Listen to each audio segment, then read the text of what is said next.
آج 13 دسمبر 2024 سلسلہ درس قرآن کو سورۃ البقرہ کی آیت نمبر 177 سے ہی جوڑیں گے۔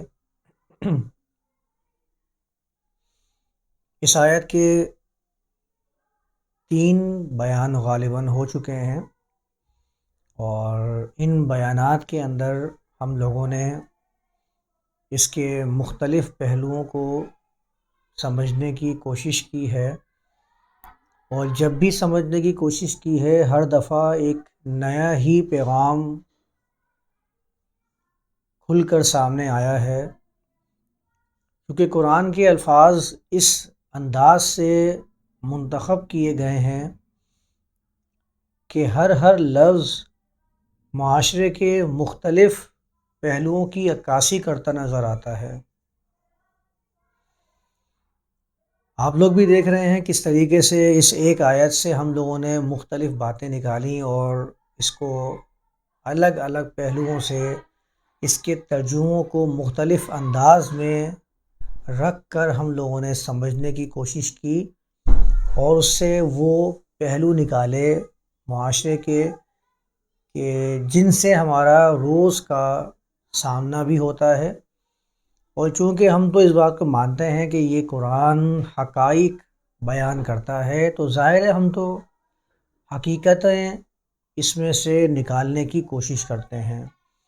ہم وہ غیر معمولی باتوں کی طرف جاتے ہی نہیں ہیں کہ جن کی طرف لگا کر کسی بھی کتاب کو الہامی کتاب ثابت کرنے کی کوشش کی جاتی ہے۔ بتایا جاتا ہے کہ اگر یہ الہامی کتاب ہے تو یہ معمول کے مطابق نہیں ہونی چاہیے۔ ہم تو اس کی طرف جاتے ہی نہیں ہیں، ہم تو دیکھتے ہیں کہ یہ کتاب آپ کو معاشرے میں رہنے کے کیا گر سکھا رہی ہے، وہ کون سے سنہری اصول ہیں جس کی بنیاد پر اس کتاب کو لوگوں کے لیے ہدایت والا ہونا تسلیم کر لیا جائے۔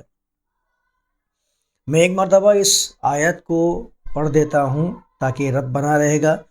اس آیت میں اللہ نے فرمایا ہے لیس البر ان تولوا وجوہکم قبل المشرق والمغرب۔ اس کے ترجمے کے دونوں پہلو بیان کیے تھے، بر کا دونوں معنی بیان کر دیا تھا۔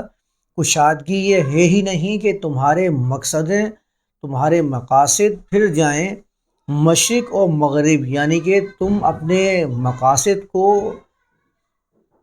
ڈوبنے والے ملکوں کی طرف، علاقوں کی طرف، یا بلند ہونے والے، نمایاں ہونے والے علاقوں کی طرف اپنی منزلیں مقرر کر لو۔ اس سے کشادگی نہیں آتی ہے، بلکہ کشادگی حاصل کرنے کا طریقہ کیا ہے، غالب ہونے کا طریقہ کیا ہے؟ من آمن باللہ والیوم الآخر۔ بر جو پیدا ہوگا وہ اس کے لیے پیدا ہوگا کہ جو اللہ کی بنیاد پر، آخرت کی بنیاد پر جس نے امن فراہم کیا، والملائکۃ والکتاب والنبیین، اور ملائکہ اور کتاب اور نبیین کی بنیاد پر اس نے امن کو فراہم کیا۔ اس سب میں بہت تفصیل سے بات کر چکا ہوں، اس لیے میں تفصیل میں نہیں جا رہا۔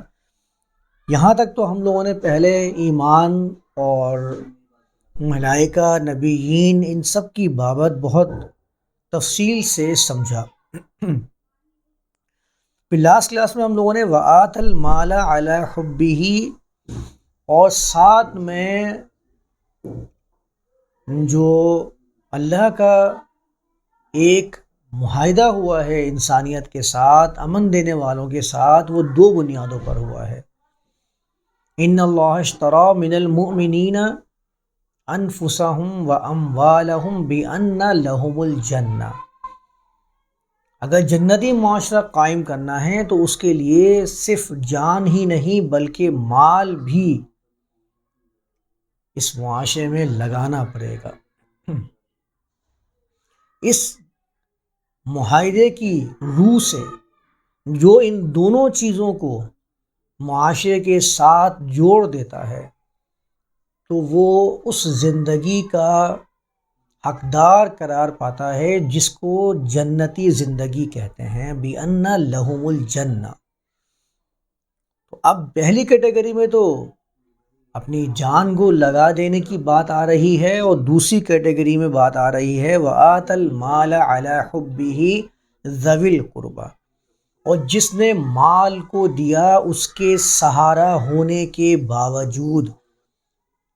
ظاہر ہے مال انسان کی زندگی کا بنیادی سہارا ہوتا ہے، جس کی بنیاد پر وہ اپنی زندگی کی بقا قائم رکھے ہوئے ہے، اپنے گھر کی، اپنے گھر والوں کی، اپنے بیوی بچوں کی، ماں باپ کی، ان سب کی بقا وہ مال کے اندر ہی سمجھ رہا ہوتا ہے۔ اس کی محبت، اس کی بقا، اس کے سہارے کے باوجود اس نے اپنے مال کو دیا ذوی القربہ۔ قربہ کا معنی بھی ہم لوگوں نے سمجھ لیا تھا کہ قرابت والا وہ شخص جو آپ سے ذہنی طور پر بھی ہم آہنگ ہے، وہ بھی آپ کا قرابت دار ہے۔ قرآن نے تو یہ نسلی اور خونی رشتوں کی بات ہی نہیں کی ہے، قرآن تو ہمیشہ بنیادی بات کرتا ہے نظریات کی۔ نظریاتی میرا وہ ساتھی ہے۔ وہ نظریاتی ساتھی کیا ہے کہ وہ بھی امن پرووائڈ کرنے والا ہے، وہ بھی لوگوں میں جو خوف کا ایک عالم ہے اس کو دور کرنے والا ہے، اور میں بھی اس کے ساتھ ہم آہنگ ہوں، تو میں بھی مومن ہوں، میں بھی امن کا خواہاں ہوں۔ ان دونوں چیزوں کی بنیاد پر، یعنی وہ بھی امن دینے والا اور میں بھی امن دینے والا، ہم دونوں کے درمیان میں رشتہ ہوگا بھائی چارگی کا، جس کو قرآن نے کہا انما المؤمنون اخوۃ۔ جو امن دینے والے ہوتے ہیں ان کے درمیان بنیادی رشتہ بھائی چارگی کا ہوتا ہے۔ ہم نے اس کو ایمان والوں کے ساتھ جوڑ دیا، اور جو ہمارے سے ایمان کی بنیاد پر الگ و غیر سمجھے جاتے ہیں، ہم نے سمجھ لیا کہ ان کے درمیان کوئی رشتہ ہی نہیں ہے، ہمارا اور ان کے درمیان میں رشتہ صرف اور صرف نفرت کا، بغض اور عداوت کا ہے۔ اور اسی بنیاد پر مسلک در مسلک بندے چلے گئے، اور ہر مسلک کو یہی تعلیم دی گئی کہ جیسے ہی اس نے آپ کی بنیادی نظریات کی خلاف ورزی کی، یہ بھائی چارگی کے مرتبے سے معزول قرار پایا، کہ اب یہ آپ کے ساتھ اس مرتبے پر فائز ہی نہیں ہے جس میں آپ اس کو اپنا اخ یا بھائی کہہ کر یا سمجھ کر اس کے ساتھ کوئی معاملہ رکھنے کی کوشش کریں۔ تو ہمیں تو یہ سکھایا گیا کہ انما المؤمنون اخوۃ، یہ مذہبی کتاب ہے، اور اس مذہبی کتاب کو ماننے والا جس میں بنیادی چیز بتا دی جاتی ہے کہ یہ اللہ کے رسول محمد رسول اللہ پر ایمان لاتا ہو اور اللہ کی کتاب قرآن پر ایمان لاتا ہو، تو اس بنیاد پر ہم اس کو بھائی کہیں گے۔ اور بھائی بھی کیسا کہتے ہیں؟ فقط زبان سے ہم کسی کو اگر کہتے ہیں کہ یہ ہمارا بھائی ہے، دینی رشتہ دار ہے، دینی رشتہ ہے، تو ہم کتنا اس کے مددگار بن جاتے ہیں۔ ابھی وہی کوئی دینی رشتہ دار ہمارے کسی مسلمہ نظریے کی خلاف ورزی کرتا نظر آتا ہے تو ہم اس سے ایسے رشتے کو منقطع کر دیتے ہیں جیسے کہ ہم کبھی اس کو جانتے ہی نہیں تھے، جبکہ ہم جس رشتے کو قائم کیے بیٹھے تھے، جس چیز کی بنیاد پر، وہ ابھی بھی ہمارے اور اس کے درمیان یکساں ہیں۔ یعنی ہم نے جب کہا تھا کہ وہ ایک اللہ پر، محمد رسول اللہ کے نبی ہونے پر اور اللہ کی کتاب یعنی قرآن کے الہامی ہونے پر ایمان رکھے گا، تو ہمارے اور اس کے درمیان ایک رشتہ قائم ہو جائے گا۔ وہ ابھی بھی اس کو رکھ کے بیٹھا ہوا ہے، لیکن میں اس کو بھائی تسلیم کرنے پہ آمادہ نہیں ہو پا رہا ہوں، کیونکہ میرے پاس اور بھی پیمانے آ چکے ہیں، میرے پاس اور بھی اسٹینڈرڈ آ چکے ہیں اس کو بھائی چارگی کے منصب پر سرفراز کرنے کے لیے، کہ میں اس کو بھائی چارگی کے منصب پر سرفراز کروں یا اب نہ کروں، جس میں میرا مسلک آ جاتا ہے، جس میں میرا ملک آ جاتا ہے، جس میں میری زبان آ جاتی ہے، جس میں میرا رنگ یہ فوقیت رکھتا ہے۔ اب میں اس چیز کے اندر بٹا ہوا ہوں۔ مذہب تو اب بہت دور چلا جاتا ہے، جب ملک اور راستے کے درمیان میں ایک لائن کھنچ جاتی ہے اور دونوں کے درمیان میں تفریق ہو جاتی ہے تو مذہب تو بہت دور چلا جاتا ہے۔ اب بات یہ ہو جاتی ہے کہ یہ میرے ملک میں رہنے والا ہے اور یہ دوسرے ملک میں رہنے والا ہے اور یہ میرا دشمن ہے اور ازلی دشمن ہے۔ ایسی دشمنی تصور کر لی جاتی ہے کہ وہ مٹائے نہیں مٹ سکتی۔ یہ تو بڑا ہی سمجھنے والا معاملہ ہے جو ہمارے ہاں لوگوں میں رائج کر دیا گیا ہے۔ تو قرآن تو کہتا ہے وَآتَ الْمَالَ عَلَى حُبِّهِ ذَوِي الْقُرْبَى کے اندر تو ہر وہ شخص بھی قرابت دار ہے جو ایک لائن کراس کر کے بارڈر جس کو آپ کہتے ہیں اس بارڈر کے ادھر رہ رہا ہے اور میں بارڈر کے ادھر رہ رہا ہوں، وہ بھی ذوی القربہ کے اندر قرار پائے گا۔ وَآتَ الْمَالَ عَلَى حُبِّهِ ذَوِي الْقُرْبَى، سب کے سب ذوی القربہ میں آئیں گے۔ قرآن تو بنیادی طور پر انسانیت کی بات کرتا ہے،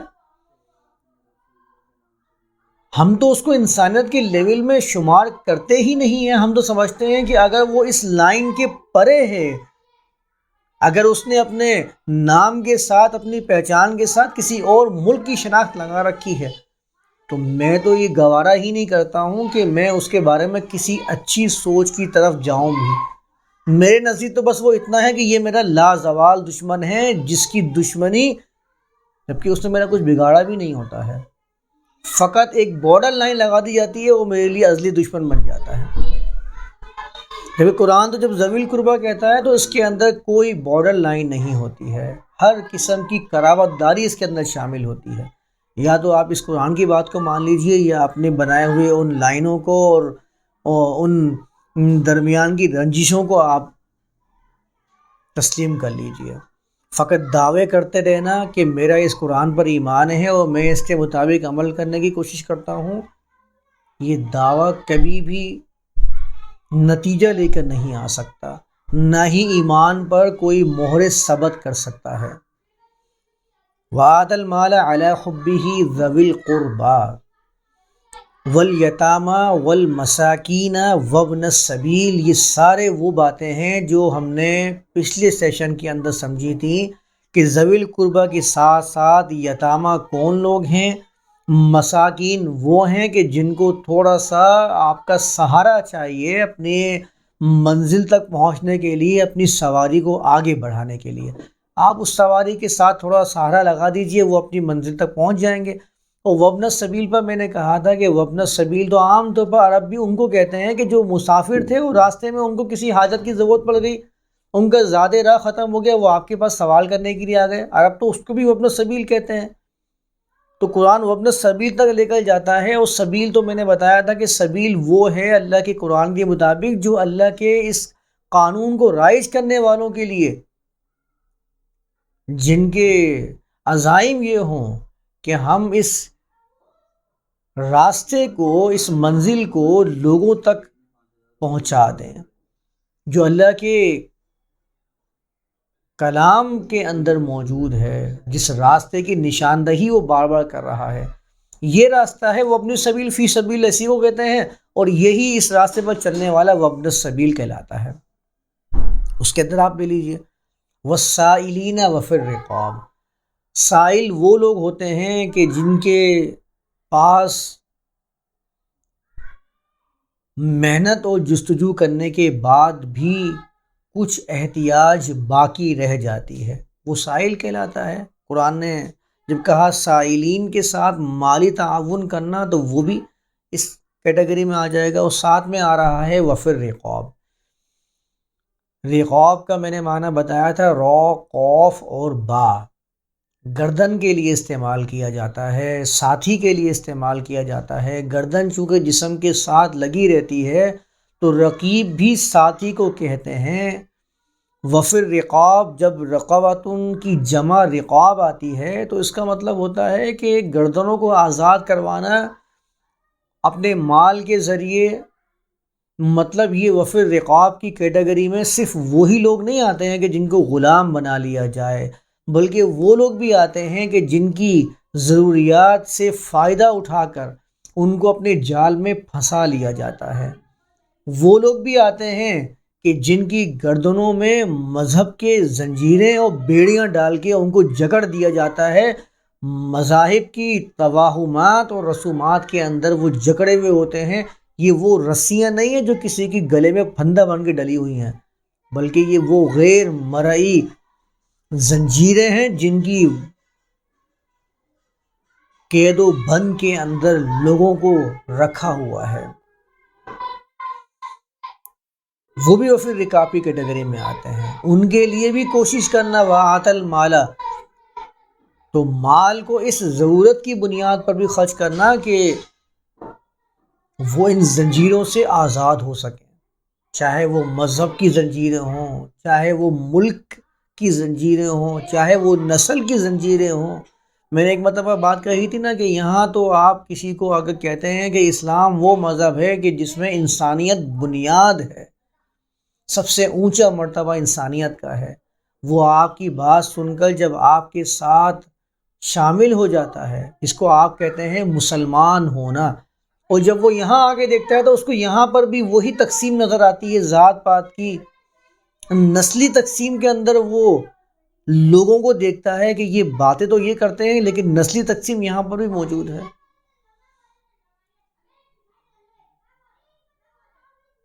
قرآن جب بتاتا ہے نا وہ پھر رقاب، تو وہ بھی اس کے اندر شامل ہو جاتا ہے کہ جو یہاں پر آ کر پھنس چکا ہے اس کے ساتھ بھی مالی تعاون کرنا، تاکہ جس جگہ سے وہ ہو کر آیا ہے، جس مشکل سے وہ نکل کے آیا ہے، وہ مشکل بھی اس کی آسان ہو سکے جس میں اس کی گردن پھنسی ہوئی ہے، اور یہاں پر آ کر جو اس کے ساتھ معاملہ ہوا ہے تو یہاں بھی اس کی گردن آزاد ہو سکے. وفی الرقاب وَأَقَامَ الصَّلَاةَ وَآتَى الزَّكَاةَ. یہ صلاۃ اور زکوٰۃ کا موضوع قرآن بار بار بیان کرتا ہے. آپ دیکھیں صلاۃ اور زکوٰۃ کا جو ذکر ہے قرآن نے پہلے بر کو بیان کرنے کے بعد اس نے مال کی بات کی ہے، اور مال کے بعد اس نے اقام الصلاۃ اور آتى الزکوٰۃ کا ذکر کیا ہے. صلاۃ کو جس نے قائم کیا اور زکوٰۃ جس نے دی، یہ ہمارا وہ موضوع ہے جس پر بار بار بات کی جائے جب بھی کم نظر آتی ہے، کیونکہ صلاۃ کا ترجمہ نماز کر دیا جاتا ہے، اور نماز کے بارے میں ہمیں بتا دیا جاتا ہے کہ نماز وہ عمل ہے جو مومن کی کنجی ہے، ایمان کی کنجی ہے، دین کی عماد ہے. کہتے ہیں صلاۃ عماد الدین، صلاۃ دین کی بنیاد ہے. یہ ساری روایات کے اندر ملتا ہے آپ کو. صلاۃ کا ترجمہ ہمیشہ نماز کر کے اسے ایک رسم و رواج کی صورت میں لوگوں کے سامنے پیش کیا ہوا ہے. آپ یہاں دیکھیں قرآن میں جگہ جگہ عمل کی بات کی جاتی ہے. عمل ہے جو آپ کو انجام دینا ہے، تو عمل آپ کا نتیجہ دے گا. نماز کے بارے میں آپ دیکھیے کہ نماز کے اوپر اتنا زور دیا جاتا ہے کہ اللہ نے نماز قرآن کے اندر فرض کی ہے. سب سے پہلا سوال نماز کے بارے میں کیا جائے گا. بندہ ڈر جاتا ہے، بولتا ٹھیک ہے بھائی، سب سے پہلے جس کے بارے میں سوال کیا جا رہا ہے سب سے پہلے میں اس کو صحیح کروں، پھر اس کے اندر جتنے مسلک بنتے ہیں ان مسلک کی، ان مسالک کی بنیاد کیا ہوتی ہے؟ نماز کے درمیان میں فرق. نماز کے درمیان میں فرق سب سے پہلے کیا جاتا ہے. جتنے فرقے موجود ہیں اتنے ہی نماز کے طریقے موجود ہیں، اور ہر شخص جس طریقے پہ نماز ادا کر رہا ہے اسے ہی 100% صحیح تصور کرتا ہے، اور مخالف جو مسلک ہے یا فرقہ ہے ہمیشہ اس کی نماز کو باطل قرار دینے کے لیے ساری کوششیں کرنے کے لیے لگا ہوا ہوتا ہے کہ میں کسی طرح اس کی ادا کردہ نماز کو غلط ثابت کر دوں. یعنی اس کا یہ ذہن میں یہ بٹھا دیا گیا ہے کہ اگر میں نے اس کی ادا کردہ نماز کو باطل ثابت کر دیا کسی طریقے سے تو میں فتح یاب ہو چکا ہوں، میں نے اس کے مسلک کو باطل ثابت کر دیا. یعنی نماز کا اتنا زیادہ ہمارے ذہنوں میں ایک تصور رائج کیا ہوا ہے، جبکہ نماز لفظ نہ تو عربی زبان کا لفظ ہے، نہ ہی قرآن کے اندر نماز کے بارے میں کوئی ذکر بھی کیا گیا ہے. آپ پڑھ لیجئے جہاں جہاں نماز کا ذکر کیا جاتا ہے کہ یہاں پر قرآن نے نماز فرض کیا ہے، آپ دیکھیے وہاں پر نماز کا ذکر کس طرح کیا جا رہا ہے. کہیں پر اقیم الصلاۃ آتوا الزکاۃ وارکعوا مع الراکعین کا ذکر آیا ہے تو وہاں پر انہوں نے نماز کا ذکر کیا، لیکن قرآن وہاں پر رکوع کو الگ سے بیان کر رہا ہوتا ہے، جبکہ یہ رکوع کو نماز کا بنیادی جز قرار دیتے ہیں. تو صلاۃ کا ترجمہ یہ کر دیتے ہیں کہ جس نے نماز قائم کی اس کو یہ بر میں شمار کرتے ہیں. نماز قائم کرنے میں بنیادی چیز تو آپ کا رخ ہے، قرآن نے تو اس آیت کی شروع میں ہی آپ کے رخ کو مشرق و مغرب کی طرف کرنے کی جڑ ہی کاٹ کے رکھ دی ہے. اس کو تو قرآن بر قرار دے ہی نہیں رہا ہے، تو کس بنیاد پر آپ کہہ سکتے ہیں کہ یہ بر بھی ہے اور اقام الصلاۃ نماز ہے؟ پورے قرآن کے اندر ہر عمل کا نتیجہ یہ بنیاد ہے، جگہ جگہ بتاتا ہے قرآن. تو اقام الصلاۃ و آت الزکوٰۃ قرآن کہہ رہا ہے کہ اور وہ شخص کہ جس نے نماز کو قائم کیا، یہ ترجمہ کیا جاتا ہے، و آت الزکوٰۃ کہا جاتا ہے جس نے زکوٰۃ کو ادا کیا. اب آپ یہ دیکھیے کہ قرآن جب عمل کی بنیاد پر نتیجے کا وعدہ کرتا ہے، ہر عمل کے بارے میں آپ کو یہ بتاتا ہے کہ نتیجہ آپ کو مل کر ہی رہنا ہے. لیکن جتنے لوگ اس مذہبی رسم کو ادا کرنے والے ہیں، آپ ان میں سے کسی بھی بڑے جو آپ کو پوری تگ و دو کے ساتھ، پوری جستجو کے ساتھ، پوری محنت کے ساتھ یہ بتانے کی کوشش کرتا ہے کہ بھائی تم یہ نماز ادا کرو، اس کے اوپر ترغیبیں دلاتا ہے. مساجد کے اندر، محاریب کے اندر یہ بیان کر رہا ہوتا ہے کہ دیکھو نماز کی ادائیگی فرض ہے، نماز پڑھو گے تو ایسا ہوگا، نماز کی ادائیگی میں آپ کو یہ فائدے پنہاں ہیں. آپ ان سے ایک مرتبہ یہ پوچھ لیجئے کہ اس ممبر پہ کھڑے ہو کر صرف یہ بتا دیجئے کہ نماز کا کوئی ایک انفرادی فائدہ ہو جس سے ہم کسی کو اس نماز کی طرف رغبت دلانے والے بن جائیں. کوئی ایک انفرادی فائدہ بتا دیجئے جو نماز پڑھنے سے حاصل ہو رہا ہے. اور میں نے تو ایک دفعہ کہا تھا کہ نماز پڑھنے کا لفظ ہی غلط ہے. ہم بار بار اس کو ادا کر کے سمجھتے ہیں کہ ہم نے صحیح لفظ کی ادائیگی کی ہے. نماز پڑھنا نہیں ہوتا، نماز کو ادا کرنا ہوتا ہے. پڑھا تو قرآن جاتا ہے، پڑھی تو کتاب جاتی ہے، نماز تو ادا کرنے والی چیز ہے. اس کو پڑھنے پہ لگا دیا، کیونکہ ہمارے ہاں مذہب کی بنیاد ہی پڑھنے پڑھانے پر قائم ہے. عمل کے اوپر آدھے کہاں ہیں؟ پرفارم کرنے کی بات کریں گے، ادا کرنے کی بات کریں گے تو عمل و ادائیگی کا ایک ذہن میں تصور بننا شروع ہو جائے گا. ان کو پڑھنے کی طرف لگا دیا گیا ہے، ادائیگی کا لفظ بھی استعمال نہیں کرتے ہیں. تو آپ ان سے ذرا یہ کہیں، پوچھ کے اس بات کی تسلی کر سکتے ہیں، ان سے یہ پوچھ سکتے ہیں آپ کہ ایک فائدہ بتا دیجئے جو نمازی کو انفرادی طور پر نماز کی ادائیگی سے حاصل ہو رہا ہے.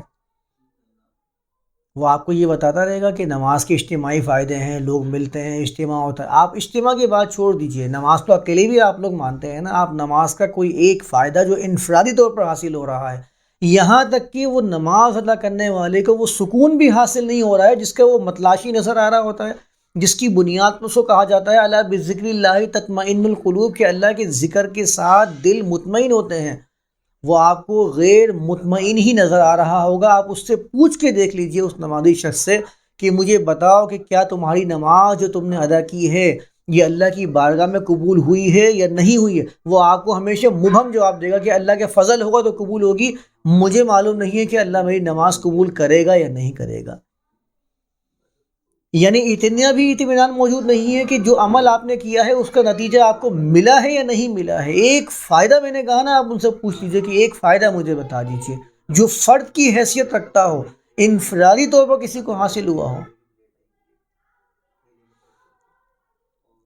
میں نے تو ایسے ایسے لوگوں کو دیکھا ہے کہ سارے جرائم کر رہے ہوتے ہیں، پھر جا کے نماز کی ادائیگی کرتے ہیں اور پھر جا کے جرائم کرنا شروع کر دیتے ہیں. وہ زبانوں سے ان کے ہمیشہ یہ ادا ہوتا ہے کہ یہ تو میرے خدا کے لیے ایک ڈیوٹی تھی، فرض تھا، اس کو میں نے ادا کر دیا، یہ میرا کام اور میرا دھندا ہے. دھندا الگ ہے، کام الگ ہے، کاروبار الگ ہے، اور نماز کا معاملہ الگ ہے. آپ مجھے بتائیے کہ اللہ تو دعویٰ کر رہا ہے ان الصلاۃ تنہی عن الفحشاء والمنکر کی بات کر رہا ہے کہ صلاۃ تو وہ ہے جو فحاشی اور منکرات سے روکتی ہے. تو یہ کون سی نماز ہے جو آپ کو فحاشی اور منکرات سے روک نہیں سکتی ہے؟ اس کا مطلب یہ ہے کہ آپ نے اس آیت کو صرف اور صرف تھیوریٹیکل سمجھا ہوا ہے کہ اس کی حیثیت صرف تھیوری کی حد تک ہے، اس کا پریکٹیکل عملی میدان میں کوئی واسطہ نہیں ہے. اگر اس کا عملی میدان میں کوئی واسطہ ہوتا تو آج ہمارے ہاں نماز ادا کرنے والے اپنے معاملات کے اندر بہترین سمجھے جاتے، جبکہ وہ بدترین گمان کیے جاتے ہیں.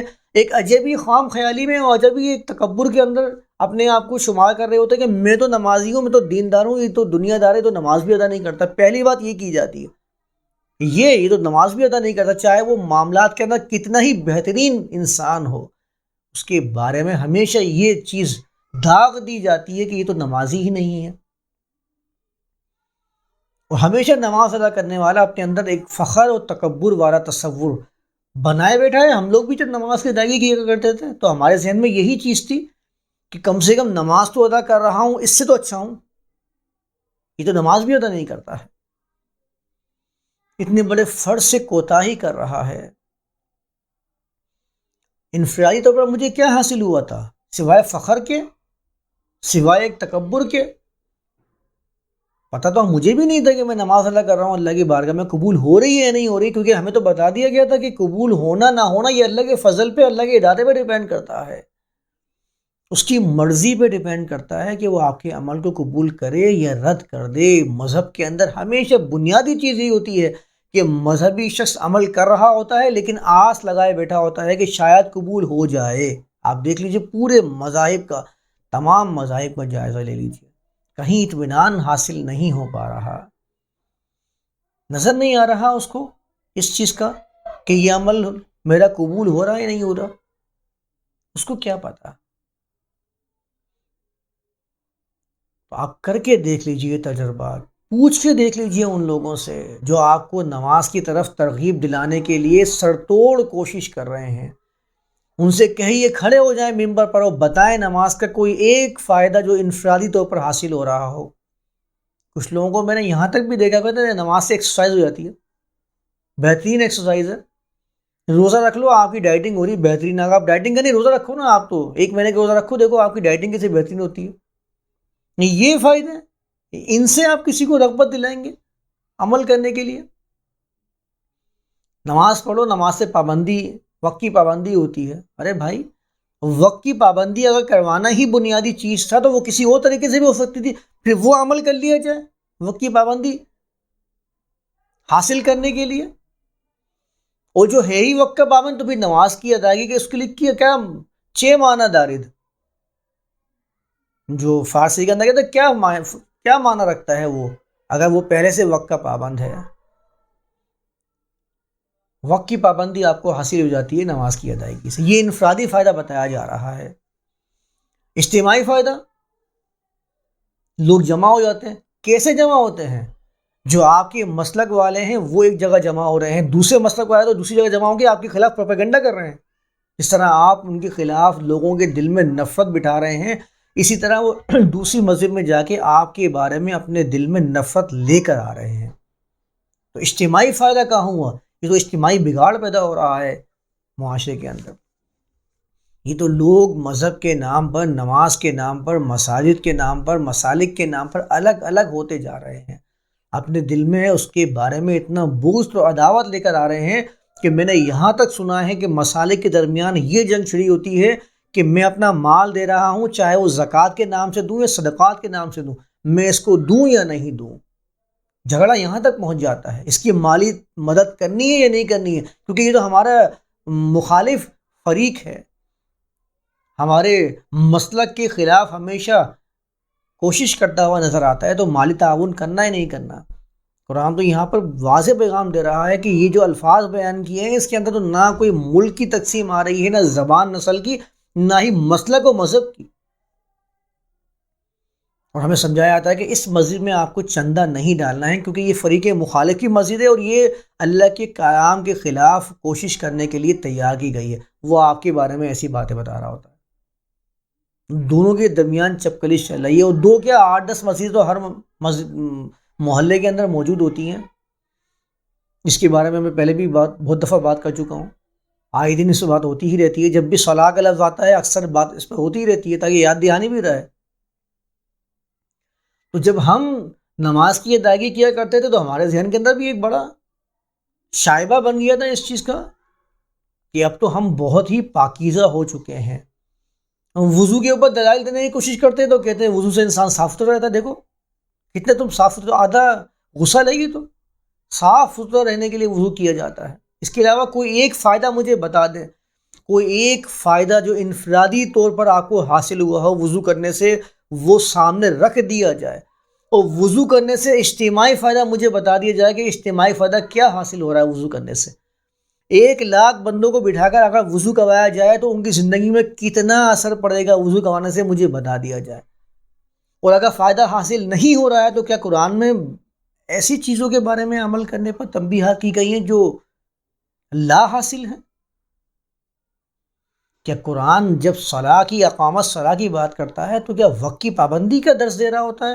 اس کا مطلب پھر مجھے یہ لینا چاہیے کہ انفرادی طور پر میرے اندر وقت کی پابندی کا ایک معاملہ پیدا ہو رہا ہے. تو کیا اللہ وقت کی پابندی پیدا کرنا چاہتا ہے آپ کے اندر؟ ہرگز نہیں. وہ تو ان الصلاۃ کو تنہا عن الفحشاء والمنکر کے ساتھ جوڑتا ہے. آپ نے وہاں سے نکال دیا کیونکہ آپ کو خود نظر آ رہا ہے کہ جب آپ نہیں رک سکے تو دوسرا کیا رکے گا. چلے وہ تو دور کی بات ہے.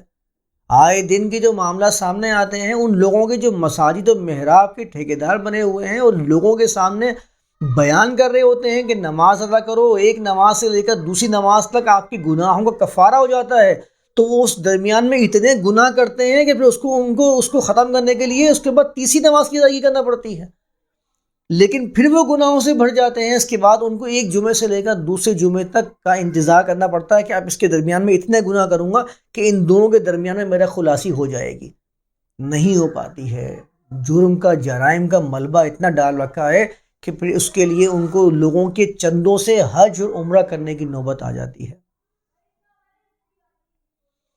جس ممبر و محراب پر بیٹھ کر ان الصلاۃ تنہا عن الفحشاء والمنکر کی آیت بیان کرتے ہیں اور کہتے ہیں کہ اس کا مطلب نماز ہے، جب وہ مجمع ختم ہو جاتا ہے اور جب اکیلے میں بیٹھے ہوتے ہیں تو ان کے وہ سارے جرائم جاری ہو جاتے ہیں جن سے وہ تنبیہات کرتے ہوئے آئے تھے لوگوں کو. اسی ممبر و محراب کے اندر بیٹھ کر جو بدفعلی کی ویڈیوز آتی ہیں وہ آپ نے بھی دیکھی ہیں، ہم نے بھی دیکھی ہیں، ہم سب جانتے ہیں. تو کیسی ہے وہ نماز کہ جس کے بارے میں یہ دعویٰ کیا جا رہا ہے کہ ان صلاح کا ترجمہ نماز ہی کرنا ہے. کریں نا، پوچھیں سوال. ایک انفرادی فائدہ بتا دیجئے، اجتماعی فائدہ بتا دیجئے. چلیے، جو آپ کو نماز سے حاصل ہو رہا ہے، وقت کی پابندی آپ کو حاصل ہو رہی ہے. کتنی وقت کی پابندی ہو رہی ہوتی ہے. یہاں پر تو آیا اقام الصلاۃ، واحد کا صیغہ آیا ہے. آپ ان کو بتا رہے ہیں کہ صلوات کی ادائیگی جس نے کی ہے، ترجمہ اس کا ہے نماز کی ادائیگی. اور جب نماز کی ادائیگی کی بات آتی ہے تو ذہن میں آتا ہے 5 نمازیں.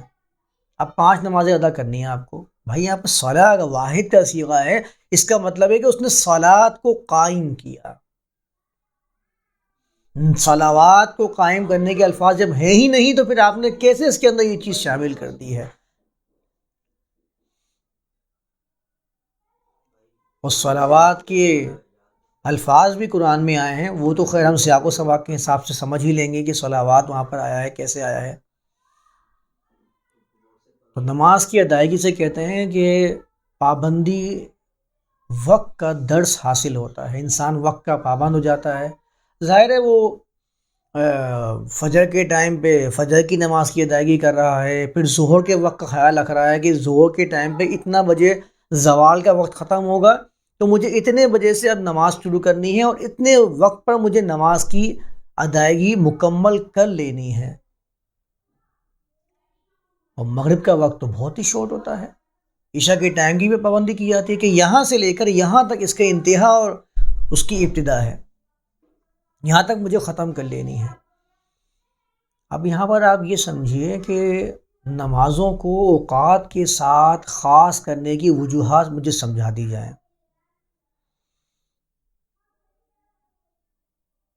آپ تو کہتے ہیں کہ اللہ وقت اور جگہ کی قید سے پاک ہے، اس ٹائم اسپیس سے وہ دور ہے. یہ دنیا میں جو لیل اور نہار کے معاملات ہیں یہ تو مخلوقات کے لیے ہیں، انسانوں کے لیے ہیں، دیگر مخلوقات کے لیے ہیں. اللہ کے لیے تو دن و رات کا کوئی معنی ہی نہیں ہے. جبھی آپ نے اکثر سنا ہوگا کہ اللہ کے لیے ہم پاس کے جملے استعمال ہی نہیں کرتے ہیں. جہاں پر آتا ہے وَكَانَ اللَّهُ غَفُورًا رَحِيمًا، جب آتا ہے ترجمہ کیا کرتے ہیں آپ دیکھ لیجیے تراجم میں جا کر. یہ نہیں کرتے کہ اللہ غفور و رحیم تھا، جبکہ کانا کا مطلب تھا ہوتا ہے. ہمیشہ ترجمہ کیا جاتا ہے کہ اللہ غفور و رحیم ہے. وجہ کیا ہے؟ ہمیشہ آپ کو یہ درس دیا جائے گا کہ اللہ ٹائم اسپیس سے بالا تر ہے، اس کے لیے یہ وقت کی قید نہیں ہوتی ہے، اس کے لیے دن اور رات کی کوئی قید نہیں ہے۔ تو پھر آپ بھی تو نماز جو ادا کر رہے ہیں وہ خالصتاً اللہ کے لیے ادا کر رہے ہیں، تو پھر آپ نماز کو وقت کی اوقات کے ساتھ قید کیوں کر رہے ہیں؟ کیسے کر سکتے ہیں؟ وقت کے اوقات کے ساتھ اس کو قید کیسے کیا جا سکتا ہے؟ کیسے کہا جا سکتا ہے کہ یہ اوقات مسنونہ ہیں اور یہ اوقات مکروہہ ہیں، جبکہ آپ کو معلوم ہے کہ آپ خالصتاً اللہ کی ذات کے لیے نماز ادا کر رہے ہیں؟ تو پھر تو آپ کو ٹائم کا کوئی خیال رکھنے کی ضرورت ہی پیش نہیں آنی چاہیے۔ آپ تو اپنے رب سے قریب ہو جانے چاہیے جس ٹائم بھی آپ چاہیں۔ اس میں قید کیوں لگا رہے ہیں آپ نماز کے ساتھ اوقات کی؟ وہ تو اوقات کی قید سے ہی باہر ہے۔ لیکن یہ باتیں سمجھ میں اس وقت آئیں جب کہ آپ اس کو سمجھنا چاہیں گے۔ آپ تو ایک بھیڑ چال پر چلے ہوئے ہیں، ہرڈ مینٹیلٹی ہے، اس میں یہ باتیں سمجھ میں کہاں آتی ہیں؟ لوگوں میں رائج ہیں، معاشرے میں رائج ہیں، میں تو ان کو دیکھ کر رہا ہوں۔ مجھے کون سا دین کسی نے سکھایا؟ میں نے کون سا اسلام قبول کیا تھا؟ میں نے کون سا کسی چیز کا انکار کیا تھا؟ میں تو پیدائشی طور پر جن چیزوں کو لے کر بڑا ہوا ہوں، میں نے ان کو دانتوں سے تھامے رکھا ہے۔ یہی میری اخلاقیات ہے، یہی میرا مذہب ہے اور یہی میرا مسلک ہے۔ ہم نے اس چیز کو اس طرح سمجھا ہوا ہے، جبھی تو ہمیں کوئی بات سمجھ میں آتی نہیں ہے، نہ ہم کبھی کسی کی طرف بات کی طرف کوئی نقطہ نکالنے کی کوشش کرتے ہیں۔ تو یہاں پر قرآن نے کہا وَأَقَامَ الصَّلَاةَ کہ اس نے صلاۃ کو قائم کیا، مطلب اس نے قانون کو معاشرے میں قائم کیا۔ وَآتَى الزَّكَاةَ، زکوٰۃ کے بارے میں تو ہم نے کتنی دفعہ بات کی ہے۔ زکوٰۃ کے بارے میں بھی یہی تصور بنا ہوا ہے، 2.5% زکوٰۃ نکال دی، چلو بھائی اب موجیں کرنی ہے۔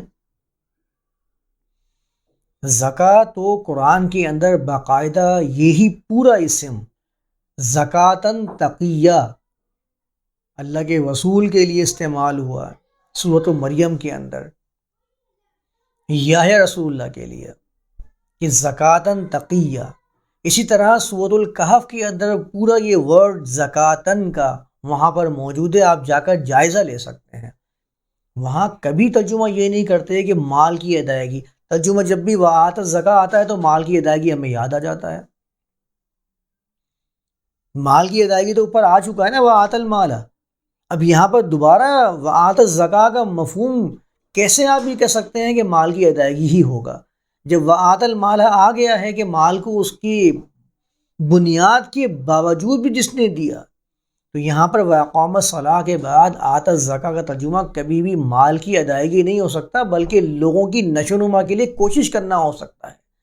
آتَ الزَّکاۃ کا معنی یہی ہے کہ کسی کی نشو و نما دی، اور یہ سارا کا سارا جو یہاں پر بیان کیا جا رہا ہے یہ معاشرے کے بنیادی لوگوں سے بیان کیا جا رہا ہے کہ یہ کس طرح معاشرے کو قائم رکھنا ہے۔ ہر شخص معاشرے کے اندر ایک ذمہ دار فرد کی حیثیت سے اپنا عمل کرے گا، اپنا حصہ ڈالے گا۔ وَأَقَامَ الصَّلَاةَ وَآتَى الزَّکَاۃَ، اس نے فرائض کی مکمل ادائیگی کی اور اس نے نشو و نما کے دامن کو ہاتھ سے نہیں چھوڑا، یہ ہے وآتَى الزَّکَاۃ۔ اور اس کے بعد کہتا ہے وَالْمُوفُونَ بِعَہْدِهِمْ إِذَا عَاهَدُوا۔ موفونہ کا مطلب ہوتا ہے کسی چیز کو پورا کر دینے والا، جیسے کہ ہم کہتے ہیں نا وعدہ وفا کر دیا، وفا سے ہی موفونہ بنا ہے، وفا سے ہی متوفی بنا ہے، وفا سے ہی وفات بنا ہے۔ یہ سارے معنی کے اندر کسی چیز کا پورا ہونا یا کسی چیز کا پورا کرنا یہ پایا جاتا ہے۔ وَالْمُوفُونَ بِعَہْدِهِمْ إِذَا عَاهَدُوا، جب بھی انہوں نے کوئی عہد کیا، کسی ذمہ داری کو اپنے ذمے لیا، انہوں نے اس ذمہ داری کو پورا کیا۔ یہ معاشرے کو چلانے کے لیے بہترین اور سنہری اصول ہے کہ آپ کا معاہدہ چاہے دشمن کے ساتھ ہی کیوں نہ ہو، آپ نے اس معاہدے کو پورا کرنا ہے۔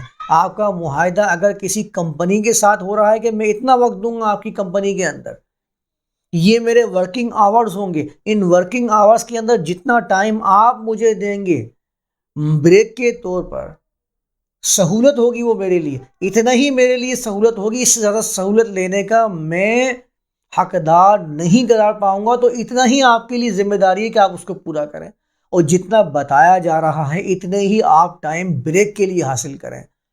آپ یہ نہ کریں گے چالاکی کر کے آپ نے نماز کی ادائیگی کرنا شروع کر دی اور بعد میں اس پہ الزام لگا دیں گے مجھے نماز پڑھنے نہیں دیتا ہے، یہ مجھے فرائض کی ادائیگی کرنے نہیں دیتا ہے، یہ مجھے سنتوں سے روکتا ہے۔ آپ نے جب اس کمپنی کو جوائن کیا تھا تو آپ کی فرائض کے اندر یہ چیز شامل تھی کہ آپ اتنے ورکنگ آورز اس کو دیں گے۔ والموفون بعہدہم اذا عاہدوا، اس کی طرف اشارہ کرتا ہے کہ اپنے عہد کو، اپنی ذمہ داری کو پورا کرنے والے ہوں۔ آپ نے جب اس ملک کے اندر رہنے کے درمیان یہ وعدہ کر لیا تھا کہ اس ملک کے ٹریفک قوانین کی میں ادائیگی کروں گا، آپ کی ذمہ داری بنتی ہے کہ آپ ان ذمہ داریوں کو، ان معاہدوں کو ادا کریں۔ ہمارے یہاں ان چیزوں کو تو لے کر آیا ہی نہیں جاتا، ہم سمجھتے ہیں کہ دنیاوی معاملات ہیں۔ ارے بھائی، یہ دنیاوی معاملات نہیں ہیں، یہی تو ہے معاملات جو قرآن آپ کو بتا رہا ہے۔ آپ پتہ نہیں کون سے معاملات کو کہہ رہے ہیں کہ یہ دنیاوی معاملات ہیں اور یہ دینی معاملات ہیں۔ والموفون بعہدہم اذا عاہدوا کے اندر ایک شخص مجھ سے جب کہہ رہا تھا کہ آپ مجھے دکھائیں قرآن میں کہاں لکھا ہوا ہے کہ ٹریفک قوانین کے اصول کی پابندی کرنی ہے، لیں یہ آگے والموفون بعہدہم اذا عاہدوا۔ آپ نے جب اپنا لائسنس لیا ہے تو آپ کے اوپر یہ ذمہ داری عائد ہو گئی تھی کہ آپ کو تمام ٹریفک کے قوانین کو فالو کرنا ہی پڑے گا۔ جب آپ کو یہ لائسنس، یہ اتھارٹی دی جا رہی ہے کہ آپ اپنی سواری لے کر اس سڑک کے اوپر رواں دواں ہوں گے، تو قرآن نے تو سنہری اصول بتا دیا ہے کہ آپ جب بھی کسی چیز کی معاہدہ کریں، اس ذمہ داری کو لیں۔ والموفون بعہدہم، تو بر کی، کشادگی کرنے والوں کی ایک صفت یہ ہوتی ہے کہ وہ اپنے لیے ہوئے ذمہ داریوں کو بہترین انداز میں پورا کرتے ہیں۔ وہ روڈوں پہ کھڑے ہو کر ٹریفک کو روک کر تماشا نہیں کرتے نماز کی ادائیگی کرنے کا، اور بعد میں ان کے خلاف باتیں کرتے ہیں کہ یہ ہمیں نماز کی ادائیگی سے روکتے ہیں۔ نہیں، آپ کو پہلے اپنے وعدوں کی، اپنے ذمہ داریوں کی ادائیگی پوری کرنی ہے، پھر چاہے آپ کسی بھی عمل کو کسی بھی نام سے ادا کرنا چاہیں، وہ بات کی بات ہے۔ قرآن یہاں لے کے آتا ہے، قرآن اس کو بر کے اندر شمار کرتا ہے، اور ہم کیا کرتے ہیں کہ ہم الزام لگاتے ہیں اپنے باسز کے اوپر، اپنے کام کرنے والے جن کے ماتحت ہم کام کر رہے ہیں ان کے اوپر، کہ مجھے یہ فرائض کی ادائیگی کرنے نہیں دیتا ہے۔ ایک صاحب کا میں بیان سن رہا تھا، بڑے مشہور مولوی صاحب سمجھے جاتے ہیں، عالم سمجھے جاتے ہیں، مفتی گردانے جاتے ہیں۔ ان کے پاس سوال آیا کہ میں فرائض کی ادائیگی کرنے جاتا ہوں تو میرے باس مجھے سنت کی ادائیگی کرنے سے روکتے ہیں، کہتے ہیں کہ سنت بعد میں ادا کرنا، پہلے اپنے فرائض کو ادا کرو، تمہارے فرائض میں اس کمپنی میں کام کرنا یہ موجود ہے۔ تو وہ مفتی صاحب ان کو کہتے ہیں کہ سنتیں پڑھو، اور ایسے باس کو انہوں نے بڑا سخت لفظ استعمال کیا تھا، میں تو خیر وہ نہیں کر رہا۔ ان کا مطلب یہ تھا کہ سنتیں پوری پڑھو، سنتیں کون سی ہوتی ہے وہ؟ موقدہ، سنت موقدہ آپ ضرور ادا کرو، آپ کی باس کی ایسی کی تیسی۔ یہ الفاظ میں نے سنے ہیں، اگر مجھے صحیح طرح یاد رہے تو غالباً میرے ذہن میں یہی الفاظ ہیں کہ ان صاحب نے یہی الفاظ ادا کیے تھے، اور وہ جناب مفتی کے ٹائٹل کے ساتھ موسوم کیے جاتے ہیں۔ بتائیے، جب آپ کے رہنما سمجھے جانے والے، آپ کے مذہبی راہبر گمان کیے جانے والے آپ کو اس طرح کے درس دیں گے تو وہ معاشرہ کس راہ پر، کس ڈگر پر گامزن ہوگا؟ ذرا آپ تصور میں لے کر آئیے، کیسا بگاڑ پیدا ہو جائے گا۔ قرآن تو بتا رہا ہے کہ کشادگی آپ کی زندگیوں میں، آپ کے معاشرے میں جب آئے گی جب آپ اپنے لیے ہوئے ذمہ داریوں کو پورا کرنے والے ہوں گے، جب آپ کے اندر وہ بر والی کیفیت پیدا ہوگی۔ ہم تو یہ سمجھ کے بیٹھے ہیں کہ میں نے اگر اپنے آفس آورز میں سے آدھا گھنٹہ چوری کر کے نماز کے نام پر اس کو ضائع نہیں کیا تو میں پکا نمازی ہوئی نہیں۔ میں نمازی تو جب بنوں گا جب میں اپنے ورکنگ آورز میں سے کچھ ٹائم چوری کر کے نماز کے لیے خرچ کروں گا، اور جب گھر پہ بیٹھا ہو تو آگے تو بڑی عیاشی مار رہا ہوتا ہوں، لوگوں کو دکھانے کے لیے میری نمازیں کیسی لمبی لمبی ہو جاتی ہیں، باس کو بھی دکھا رہا ہوں کہ نمازی بندہ ہے، باس بھی خاموش کھڑا ہوا۔ بھائی اگر میں نے اس کو کچھ کہہ دیا نماز کے اوپر، ایسا نہ ہو کہ گستاخی کی سزا دینا شروع کر دے، وہ خود ہی حاکم نہ بن جائے۔ ایسے بھی واقعات ہوئے ہیں، ابھی کچھ ہی وقت پہلے کی بات ہے، کہیں یہی مجھ پر حاکم بن کے اور میری گردن کاٹنے نہیں کھڑا نہ ہو جائے اگر میں نے کچھ بول دیا اس کو۔ تو یہ مذہبی دہشت گردی کہلاتی ہے۔ آپ کا مذہب، آپ کا مسلک ہے، آپ کی اپنی ذات لک ہے۔ آپ نے پہلے جو معاہدہ کیا ہے، پہلے آپ کی ذمہ داری ہے اس معاہدے کو پورا کریں۔ روڈ پہ چلنے والا معاہدہ وہ آپ کو پورا کرنا آپ کی ذمہ داری میں آتا ہے، یہ ہیں وہ سنہری اصول جو قرآن بتا رہا ہے کہ بر حاصل کرنے کے ذریعے جنہوں نے اس کو فالو کیا وہ آج معاشرے دنیا بھر میں کشادہ اور غالب سمجھے جاتے ہیں. جنہوں نے اس کو بالائے طاق اٹھا کر رکھ دیا، جنہوں نے ان کو نمازوں کے ساتھ لگا دیا، جنہوں نے اس کو کسی اور معنی پہنانے کی کوشش کی ہے، وہ معاشرے ایسے سنہری اصول رکھنے کے باوجود بھی کمزور اور ذلیل گمان کیے جاتے ہیں. ہر قسم کی ذمہ داری جو آپ نے لی ہے اس کو پورا کرنے سے آپ کی معاشرے میں کشادگی پیدا ہوگی، غلبہ اور وسعت پیدا ہوگی. قرآن یہاں والموفون بعہدہم اذا عاہدوا بیان کر کے ہر قسم کی ذمہ داری کو آپ کے اوپر لاگو کرتا ہے.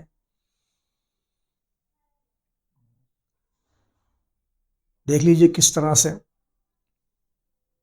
قرآن سے ہی ٹریفک کے اصول نکل گئے نا. قرآن سے ہی آپ کے سارے کانٹریکٹ جو آپ کر رہے ہیں ان کے سنہری اصول سامنے آ رہے ہیں. راستے میں چلنے کے وہ قوانین جو معاشرے میں رائج ہیں ان کو پورا کرنے کا دس موجود ہے. یہ آپ کا دین ہے، لیکن مسئلہ یہ ہوا ہے کہ جب دین کو ٹکڑوں میں بانٹ دیا گیا، اس کے دو ٹکڑے کر دیے گئے، ایک کو مذہب کہا گیا اور دوسرے کو سیاست کہا گیا، تو پھر ہونا یہی تھا مذہب میں خدا کی حکمرانی ہوتی ہے اور سیاست کے اندر طاغوت کی حکمرانی ہوتی ہے.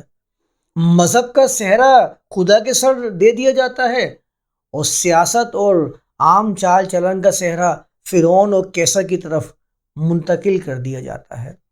پھر ہوتا یہی ہے، مذہبی جرم گناہ کہلاتا ہے اور سیاسی اور معاشرتی جرم وہ رولز کی وائلیشن کہلاتی ہے.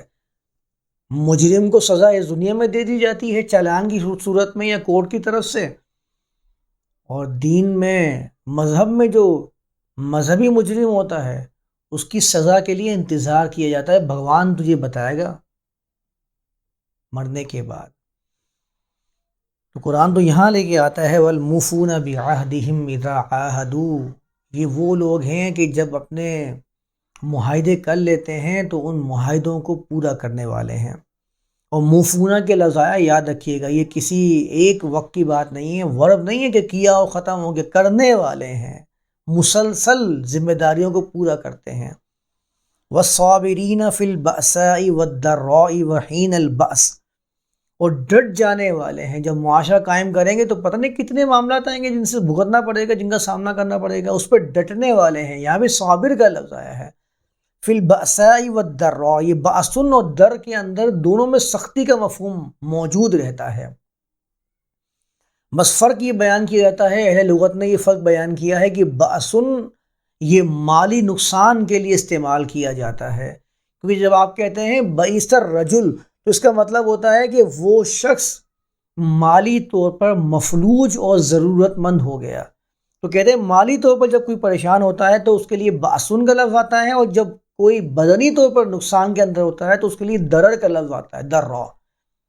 والصابرین فی البأساء والضراء، اور ڈٹ جانے والے ہیں مالی مشکلات میں بھی، خوب جم کر اپنے مشن کو پورا کرنے والے ہیں، اور بدنی معاملات کے اندر بھی وہ ڈٹے ہوئے ہیں، ثابت قدمی کا مظاہرہ کیے ہوئے ہیں. اور اس کے فوراً بعد لکھا ہے وحین البأسی، دوبارہ بأسن کا لفظ آیا ہے اور حین کے ساتھ آیا ہے، یہ کسی زمانے کی طرف اشارہ کرتا ہے. تو کسی نے یہاں تک بھی لکھا ہے کہ حین البأس کا مطلب ہے کہ جب کسی سے مقابلے کے لیے اترا جائے. ہی بأسن عربی زبان کے اندر جنگ کے لیے بھی استعمال کیا جاتا ہے کہ جنگ کے موقع میں بھی ڈٹ جانے والے ہیں. اور بأسن کا ایک معنی ہوتا ہے بؤس الرجل، کہتے ہیں عربی زبان کے اندر کہ کوئی شخص بہادر و دلیر ہو گیا، یعنی شجاعت کے لیے بھی یہ لفظ استعمال کیا جاتا ہے. کیونکہ بنیادی معنی میں نے بتایا نا بأسن کا، اس کے اندر سختی اور شدت کا مفہوم موجود ہے. تو جو شخص شجاع ہوتا ہے، بہادر ہوتا ہے، وہ اپنے ارادے میں بڑا مضبوط ہوتا ہے، وہ بڑا مضبوط اور سخت ارادے والا ہوتا ہے، سختیوں سے ٹکرا جانے والا ہوتا ہے. تو ایسے شخص کے لیے بھی استعمال ہوتا ہے حین الباس کے جو بڑا ہی مضبوط ہو، بڑا بہادر ہو. تو قرآن جب کہتا ہے وہ حین الباس تو اس کے دونوں معنی ہو سکتے ہیں. ایک تو جنگ اور دفاع کے معاملے میں دفاع کے موقع پر، اس وقت میں جب کہ دفاع کرنا یہ لازم ہو جائے، اس موقع پر ڈٹ جانے والے ہیں، اپنے قدموں کو جما لینے والے ہیں۔ اور دوسرا معنی اس کا ہو سکتا ہے وحین الباس کا، کہ جب مضبوطی اور بہادری کا وقت آنے والا ہو، اس بہادری کے موقع میں دم دبا کر بھاگتے نہیں ہیں بلکہ ڈٹے رہتے ہیں۔ اولئک الذین صدقوا، یہی وہ لوگ ہیں کہ جنہوں نے سچ کر دکھایا اپنے بات کو اپنے عمل سے۔ جو ہم بار بار بات کرتے ہیں نا، قرآن تو عمل کی بعد نتیجے پر بار بار رغبت دلاتا ہے کہ عمل کرو گے تو نتیجہ تمہارے سامنے آ کر رہے گا۔ ایسا نہیں ہو سکتا کہ عمل بلا نتیجہ، یہ تو مذہب میں ہوتا ہے کہ عمل کیا نتیجہ سامنے نہیں آ رہا۔ قرآن تو دکھا رہا ہے آپ کو، اولئک الذین صدقوا، یہ وہ لوگ ہیں جنہوں نے سچ کر دکھایا، جس بارے میں ان کو بتایا گیا تھا کہ ایسا عمل کرو گے اس کا نتیجہ ان کے سامنے آ کر رہا۔ جنہوں نے صرف زبانی ورود، زبانی وظائف اور دعاؤں پر تکیہ کرنے کے بجائے عملی میدان میں جستجو کرنے کی کوشش کی۔ قرآن کہتا ہے اولئک الذین صدقوا، وہ سچ کر گئے اس بات کو۔ یہ ہیں وہ لوگ جو صدقو کی کیٹیگری میں آتے ہیں۔ اور دیکھ لیں کس طرح کیٹیگرائز کیا ہے ایک ایک بات کو۔ بتائیے کوئی ایسا شخص جو مذہب سے اپنے آپ کو ریلیٹ کرتا ہو، دین سے دور کرتا ہو، اس کے اندر یہ صفات آ سکتی ہیں؟ وہ تو ایسے خام خیالی کے اندر موجود ہوتا ہے کہ میں نے ملائکہ، کتاب، نبی پہ ایمان تو لے کے آ گیا ہوں نا، میرے لیے کیا مسئلہ ہے، میں تو زکوٰۃ دوں گا، سال میں ایک مرتبہ ذمہ داری پوری ہو گئی، وارے نہیں آ رہے ہو گئے، اب مجھے کس بات کا خوف ہے، اب مجھے صدقوں کی کیٹیگری میں شامل کر لو۔ قرآن کہتا ہے اولئک الذین صدقوا، یہ وہ لوگ ہیں جو معاشرے کو امت کی شکل میں لے کر سامنے آتے ہیں، عملی شکل بن کے دکھاتے ہیں۔ وَأُولَئِكَ هُمُ الْمُتَّقُونَ، اور یہی وہ لوگ ہیں جو قانون کی نگہداشت کرنے والے ہیں۔ ان کے علاوہ جتنے لوگ آپ کو نظر آئیں گے وہ صرف مذہب کی کتاب کو تھیوری پر آپ کو بیان کریں گے، پریکٹیکل اور عملی میدان میں ان کی کتاب کبھی بھی کارگر ثابت نہیں ہو سکتی ہے، نتیجہ نہیں دے سکتی ہے۔ صرف خام خیالی اور دل میں ایک تصور ہوتا ہے کہ بس یہ ہمارا معاملہ جو ہے نا، یہ بھگوان قبول کر لے گا، خدا قبول کر لے گا۔ جو اولئک ہم المتقون ہیں، ان کے نتائج اسی دنیا میں سامنے آ کر رہتے ہیں۔ وَأُولَئِكَ هُمُ الْمُتَّقُونَ۔ تو یہاں تک میں اس کو آج رکھتا ہوں۔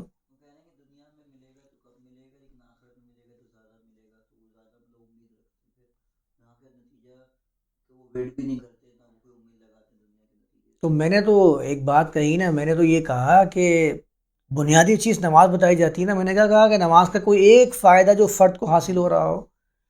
آپ بات کی بات تو بہت دور کی بات ہے نا، آپ یہاں پر مجھے ایک فائدہ بتا دیجئے، روزے کا کوئی ایک فائدہ مجھے بتا دیجئے کہ صبح سے لے کر شام تک بھوکے رہنے کا آپ کو کتنا فائدہ حاصل ہو رہا ہے۔ اجتماعیت تو بہت دور کی بات ہے، پورا اجتماع بھوکا بیٹھا ہوا، کیا فائدہ ہو رہا ہے اجتماع کو؟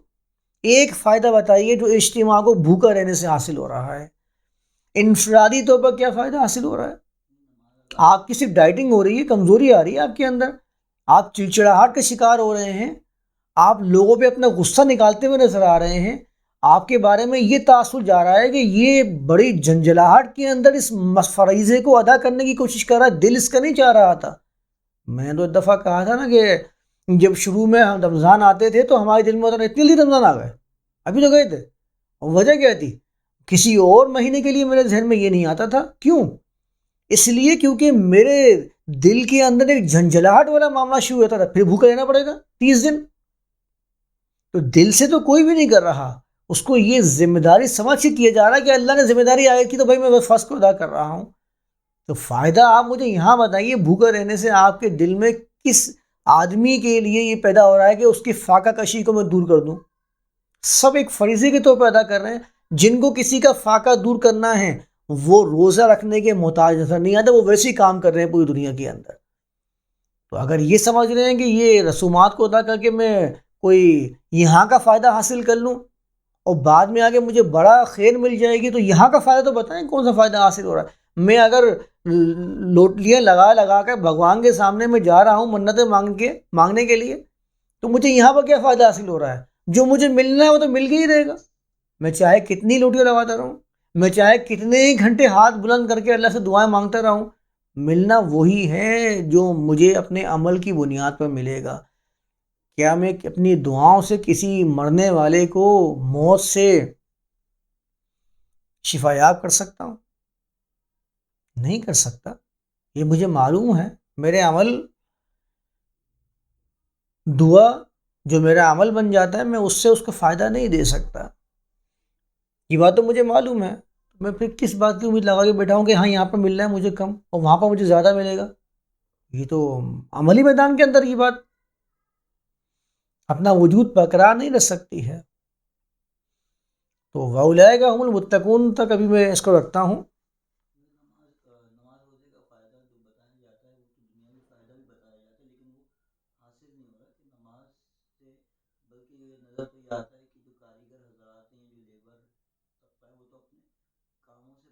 بچنے کے لیے ہے، اور کیا؟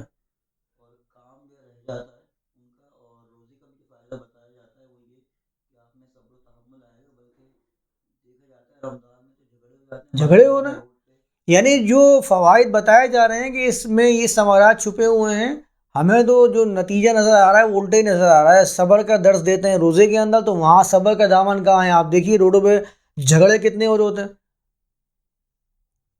صبر کا دامن تو ہمیں نظر نہیں آتا۔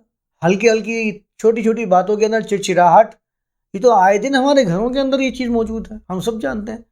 نماز کے اندر وہی بات جو میں کہہ رہا تھا، ورکنگ آورز میرے لیے وہ میں چوری کر کے نماز کا بہانہ کر رہا ہوں، اور نمازوں کو جو میرے آفس کے آورز ہیں ان میں نمازوں کو لمبا کر رہا ہوں۔ ہم بھی اس میں شامل تھے، پہلے ہم نے بھی یہی کیا ہے، اور آج ہم دیکھ رہے ہیں کہ یہ معاملات ہو رہے ہیں۔